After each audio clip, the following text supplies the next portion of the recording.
Friends, आज हम बना रहे हैं समोसा डो। इसके लिए हमने लिया है ऑयल, तकरीबन है 4 से 5 टेबलस्पून के करीब। सॉल्ट है हमारे पास, और ये हमारे पास अजवाइन है। ये है ऑप्शनल, अगर आप डालना चाहते हैं तो ठीक है, अदरवाइज़ आप ना भी डालें तब भी डो बना सकते हैं। और 1 गिलास हमने पानी लिया है, ये है नीम गर्म पानी।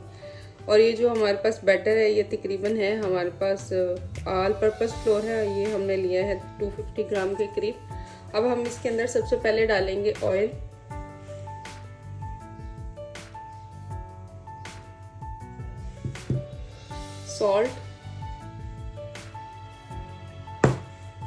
सॉल्ट और ये डालने के बाद हम इसके अंदर ऐड करेंगे अजवाइन